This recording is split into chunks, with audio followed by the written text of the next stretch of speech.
या रसूलल्लाह सल्लल्लाहु तआला अलैहि वसल्लम। हज़रात, इशा के बाद से आप हज़रात तशरीफ़ फरमा हैं और इस जलसे को समाअत कर रहे हैं। आप हज़रात ने तकरीर सुनी, ख़ुसूसी तौर से मौलाना ज़ाकिर हुसैन साहब, मुफ्ती यूनुस रज़ा साहब और हमारे बड़े भाई बादशाह मियाँ साहब से आपने दीनी बातें सुनी। मैं ज़्यादा वक्त नहीं लूँगा, सिर्फ 10 मिनट लूँगा, क्योंकि ये ग़ालिबन 12 बज रहा होगा। अब रात का तीसरा पहर शुरू हो गया। रात का तीसरा पहर शुरू हो गया। ये इससे पहले जैसा कि मुफ्ती यूनुस रज़ा साहब ने बताया कि 2012 में मैं यहाँ पे हाज़िर हुआ था और उस वक्त हज़रत अल्लामा सैयद सिराज अज़हर साहब क़िबला अलैहि रहमा हयात थे, लेकिन वो यहाँ मौजूद नहीं थे। मैं यहाँ पे आया था और रुका था। सबसे मुलाकात हाशिमिया से, उनके दीगर जो भाई हैं इनसे मुलाकात भी हुई। और उसके बाद जब सिराज मिल्लत से मेरी मुलाकात है वो बिलग्राम में हुई। बहरकैफ ये जलसा इन लोगों ने मुनक़िद किया। आपने सब तकरीरें सुनी, मेरे ताल्लुक़ से बातें सुनी, ताज़ शरिया के ताल्लुक़ से बातें सुनी, करामतें सुनी आपने, सुभान अल्लाह कहा, नारे लगाया आपने।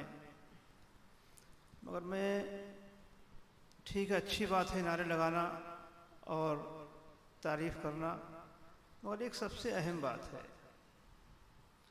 और वो ये कि आप मेरे लिए नारे लगाएं, ताज़ शरिया के लिए नारे आप लगाते हैं, मगर आप अपने दिल पे हाथ रख कर ये सोचिए कि हम ताजुल शरिया के नारे तो लगा रहे हैं, लेकिन ताजुल शरिया ने अपनी ज़िंदगी में जो किया उनकी किसी एक बात पे हमारा अमल है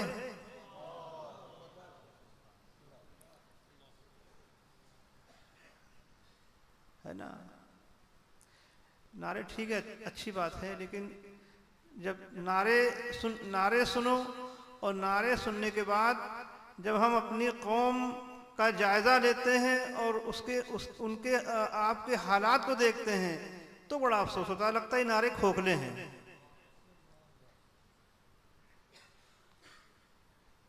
मैं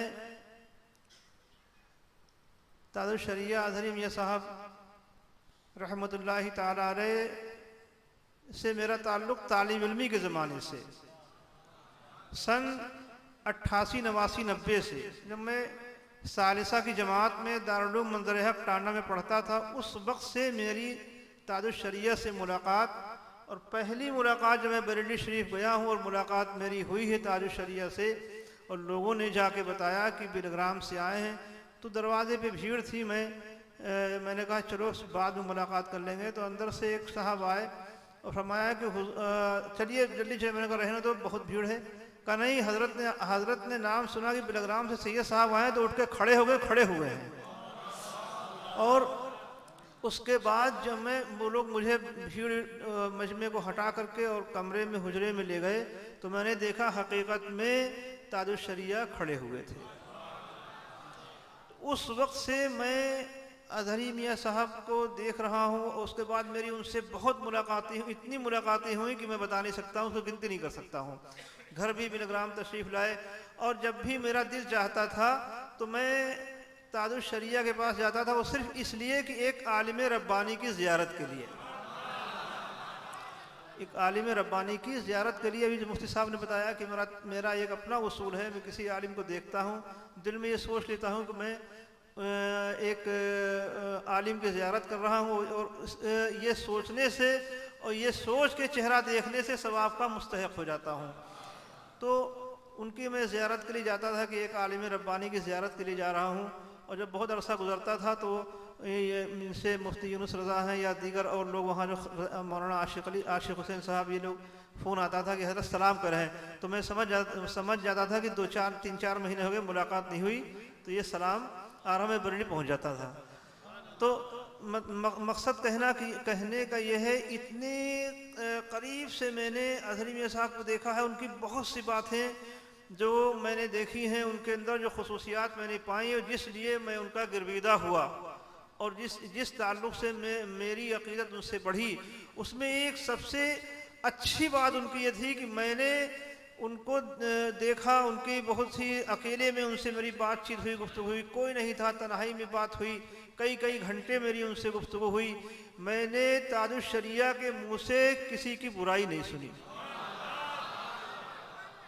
समझे आप? किसी की गीबत नहीं सुनी मैंने।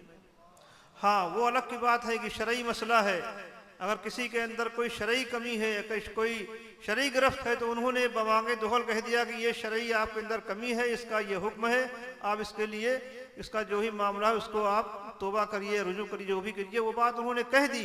लेकिन बिला वजह में ताजुश शरिया ने किसी की बुराई नहीं की, मैंने कभी भी उनके मुँह से नहीं सुनी। बहुत बड़ी बात है ये। तो आप नारे लगाते हैं, ठीक है, नारे लगाइए, खूब करिए, लेकिन देखिए कि हमारे पीर मुर्शिद का दुनिया में ज़िंदगी गुजारने का अंदाज़ क्या था, है ना, किस तरह से चलते थे। एक सैयद साहब लखीमपुर में एक जलसा हुआ, कई साल हो गए, उसमें ये कारी रज़ीउल्लाह साहब, अल्लाह ताला उनके दर्जात को बुलंद फरमाए और उनके कब्र पे अपने रहमत नाज़िल फरमाए। तो वो तकरीर करने जा रहे थे, एक साहब मेरे पास आए और कहा कि एक सैयद साहब यहाँ हैं, वो आला हज़रत को बहुत बुरा भला कहते हैं। मैंने कहा अच्छा, क्या आप कुछ पहले 2 मिनट कह दीजिए फिर इनकी तकरीर कराइए, वरना वो यहाँ पे कर देंगे। तो मैंने उनको बुलाया, सैयद साहब को बिठाया पास, और फिर कारी रज़ीउल्लाह साहब से मैंने माइक लिया और मैंने कहा कि मैं अपना तारुफ मैंने ख़ुद कराया कि मैं बेलग्राम का हूँ और मेरे जद्द आला ख्वाजा कुतुबुद्दीन बख्तियार राकी रहमतुल्लाह अलैह के मुरीद व खलीफा वो सैयद साहब चिश्ती सिलसिले के थे। का मेरे जद्द आला ख्वाजा कुतुब साहब के मुरीद व खलीफा हैं, मेरे जद्द आला में और ख्वाजा साहब में सिर्फ एक वास्ते का फ़र्क है, और मैं आबाई तौर से चिश्ती हूँ, प्योर चिश्ती हूँ, बराह रास्त मेरा किसी वास्ते से नहीं, बराह रास्त चिश्ती हूँ मैं ख्वाजा साहब से। तो मैंने कहा कि चिश्ती हूँ और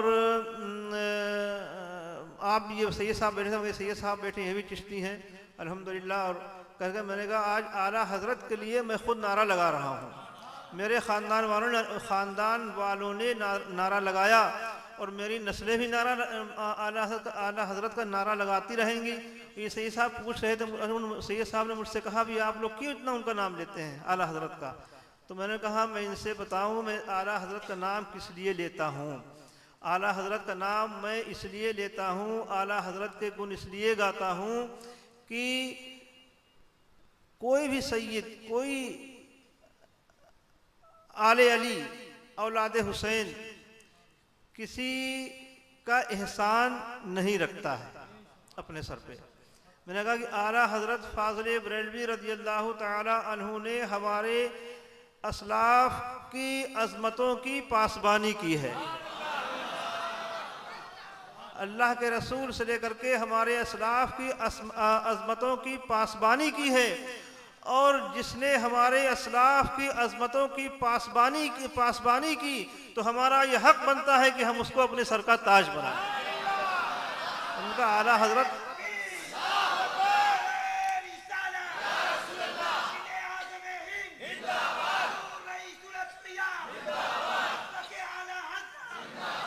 तो आला हज़रत हमारे सर के ताज इसलिए हैं कि उन्होंने हमारे असलाफ की अज़मतों की पासबानी की है, और ये आला हज़रत का हक बनता है, हम उनका हक देते हैं। उनकी हम कोई इस तरह से कोई बात नहीं करते हैं, सिर्फ आला हज़रत का हक है, हम उनका हक देते हैं। सैयद साहब ने बात उनकी समझ में आई, खुद खड़े होकर के उन्होंने सलाम पढ़ा और मसले के आला हज़रत के उन्होंने नारे लगाए। तो बुज़ुर्गों का जो तरीक़ा था एक समझाने का, एक बात करने का, जो बुज़ुर्गों की ज़िंदगी पे अमल करने का, आप नारे लगाएं, खूब कहें, लेकिन बुज़ुर्गों के तरीक़ों को भी देखें कि उन्होंने ज़िंदगी किस तरह से गुजारी है और उस पर अमल भी करें। मुसलमानों, हमारे पास सब कुछ है, अक़ीदत है, मोहब्बत है, लेकिन सिर्फ अमल से थोड़ा हम खाली हैं। कोशिश करिए कि हम ये खाना भी हमारा जो है ऊपर हो जाए और हम अमल के मैदान में भी पूरी तरह से कामयाब हो जाए। और वो किस तरह से होगा जब हम अपने बुज़ुर्गों की ज़िंदगी को देखेंगे और उस पर पूरी तरह से अमल करने की कोशिश करेंगे। सिर्फ एक छोटी सी वाक़या उसको सुन लिया, उसके बाद मैं अपनी बात को ख़त्म कर दूँ। हज़रत जुनैद बगदादी रहमतुल्लाह ताला अलैह, बाद विसाल उनको एक शख्स ने ख्वाब में देखा और पूछा कि हुजूर आपके साथ क्या मामलात हुए। तो हज़रत जुनैद बगदादी रहमतुल्लाह अलैह ने फरमाया कि मैंने दुनिया में जितने भी काम किए, बहुत सी तबलीग की, दौरे किए, बहुत काम किए मैंने, कोई काम भी मेरे काम नहीं आया। जितनी मैंने खिदमत अंजाम दी, कोई भी खिदमत मेरे काम नहीं आई। कहा अच्छा हुजूर, वो समझ रहा था कि इतने बड़े बुजुर्ग हैं, ये तो कहेंगे हाँ मैं तुम्हें, अल्लाह ने मुझे ये दर्जात दिए, अल्लाह ने मुझे ये दर्जात दिए। कहा कोई काम नहीं। कहा फिर? कहा हाँ, वो लम्हात जो रात के आलम में सन्नाटे, तारीकी के आलम में सन्नाटे में, जब कोई सारी दुनिया सो रही होती थी और एक तन्हाई में मैं रब की बारगाह में सर रखता था, सिर्फ मैं जानता था कि मैं सजदे में हूँ, अल्लाह तो जानता ही था, कोई नहीं जानता था। उस वक्त सजदे में सर रख करके अपने गुनाहों को सोच के अल्लाह की बारगाह में जो माफ़ी मांगी, जो आंसू गिराए, वो लम्हात मेरे काम आ गए। मैं ये वाक़या मैंने पढ़ा तो मैंने खुद सोचा कि इतनी खिदमत, ये सब इसके जो दर्जात हैं, जो फजीलत हैं, तो आखिर में ये समझ में आया कि ये तो बुज़ुर्गों का मामला है। जो भी बातें होती हैं वो हमारे लिए हमारे दर्स के लिए होती हैं, हमको सबक सिखाने के लिए, हमारे लिए इबरत के लिए होती हैं। तो हज़रत जुनैद बगदादी के इस बात से हमारे लिए ये दर्स है कि हम दुनियावी जो भी काम करते हैं, किसी को सदका खैरात करते हैं, हम नमाज पढ़ते हैं, कहीं न कहीं कभी रिया हो जाती है कि लोग देख के हमें नमाजी कहें। हमने किसी को दिया कि लो इतना पैसा दे दिया, तो कहीं न कहीं उसमें रियाकारी आ जाती है। इसलिए हमको ये दर्स दिया कि ये दर्स है इसमें हमारे लिए कि जो भी काम करें वो सिर्फ इखलास के साथ में करें, उसमें रिया शामिल ना हो। तो मैं अपनी बात को यहीं पे ख़त्म करता हूँ और आखिरी सबसे जुमला जो जहाँ जाता हूँ कहता रहता हूँ, जो मेरे पीर मुर्शिद का हुक्म है मेरे लिए कि मसलक आला हज़रत पे मजबूती से कायम रहे। जैसे कि अभी बादशाह भाई ने कहा, फरमाया कि इन लोगों के सिलसिले शाज़लिया रिफ़ाइया की इजाज़त व खिलाफत दे दें मैं हाशिम मियाँ को, ये से और इनके भाई इनको सिलसिले जिलानी मियाँ सिलसिले आलिया शाज़लिया रिफ़ाइया की इजाज़त व खिलाफत देता हूँ।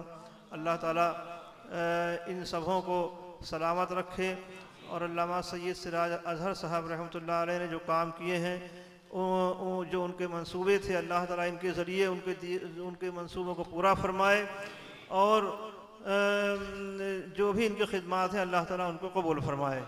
व मा अलैना इल्लल बलाग। अस्सलामु अलैकुम।